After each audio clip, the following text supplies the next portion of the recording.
तव कथामृतं तप्तजीवनं कविभिरीडितं कल्मषापहं श्रवणमंगलं श्रीमदाततं भुवि गृह्णन्ति जे भूरिदा जना। नमस्कार, अमृतबाणी चैनेले आपनादेर सकलके स्वागत। श्री श्री ठाकुर मा और स्वामीजीर रातुल चरणे शतकोटी प्रणाम जानिए शुरू करछि आमादेर आजकेर पाठ।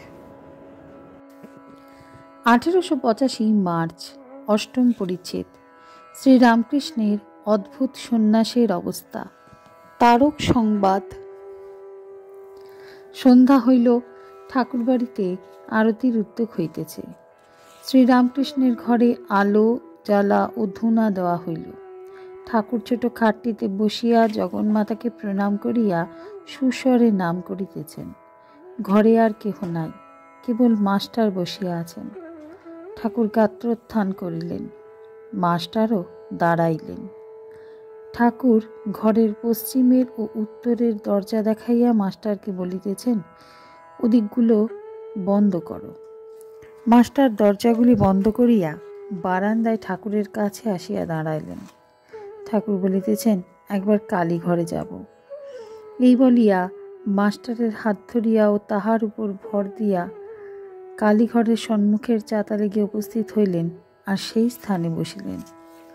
বসিবার পূর্বে বলিতেছেন, তুমি বরং ওকে ডেকে দাও।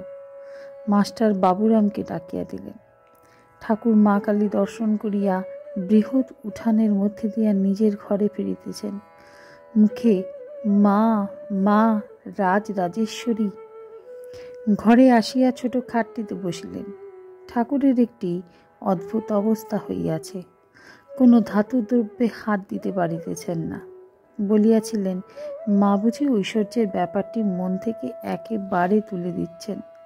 এখন কলা পাতায় আহার করেন, মাটির ভাঁড়ে জল খান, গাড়ু ছুঁইতে পারেন না, তাই ভক্তদের মাটির ভাঁড় আনিতে বলিয়াছিলেন। গাড়ুতে বা থালায় হাত দিলে ঝনঝন কনকন করে, যেন শিঙ্গি মাছের কাঁটা বিঁধছে।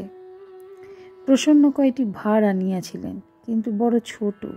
ঠাকুর হাসিয়া বলিতেছেন, ভাঁড়গুলি বড় ছোট, কিন্তু ছেলেটি বেশ। আমি বলাতে আমার সামনে ন্যাংটো হয়ে দাঁড়ালো। কি ছেলে মানুষ! ভক্ত ও কামিনী, সাধু সাবধান। বেলঘরের তারক একজন বন্ধু সঙ্গে আসিয়া উপস্থিত হইলেন। ঠাকুর ছোট খাটটিতে বসিয়া আছেন, ঘরে প্রদীপ জ্বলিতেছে। মাস্টার ও দু একটি ভক্তও বসিয়া আছেন।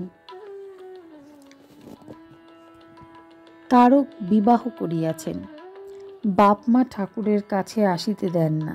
কলিকাতায় বউবাজারের কাছে বাসা আছে, সেইখানেই আজকাল তারক প্রায় থাকেন। তারককে ঠাকুর বড় ভালোবাসেন। সঙ্গী ছোকরাটি একটু তমগুণী, ধর্ম বিষয়ে ঠাকুরের সম্বন্ধে একটু ব্যঙ্গ ভাব। তারকের বয়স আন্দাজ 20 বৎসর। তারক আসিয়া ঠাকুরকে ভূমিষ্ঠ হইয়া প্রণাম করিলেন। শ্রীরামকৃষ্ণ তারকের বন্ধুর প্রতি, একবার দেবালয় সব দেখে এসো না। বন্ধু, ওসব দেখা আছে। শ্রীরামকৃষ্ণ, আচ্ছা, তারক যে এখানে আসে এটা কি খারাপ? বন্ধু, তা আপনি জানেন। শ্রীরামকৃষ্ণ, ইনি হেডমাস্টার। বন্ধু, ওহ। ঠাকুর তারককে কুশল প্রশ্ন করিতেছেন, আর তাহাকে সম্বোধন করিয়া অনেক কথা কহিতেছেন। তারক অনেক কথাবার্তার পর বিদায় গ্রহণ করিতে উদ্যত হইলেন। ঠাকুর তাহাকে নানা বিষয়ে সাবধান করিয়া দিতেছেন।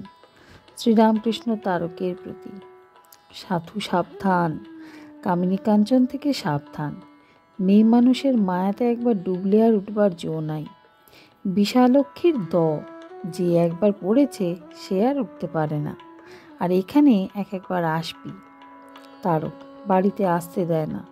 একজন ভক্ত, যদি কারো মা বলেন তুই দক্ষিণেশ্বরে যাস নাই, যদি দিব্য দেন আর বলেন যদি যাস তো আমার রক্ত খাবি। আজকের পাঠ এ পর্যন্তই। নমস্কার।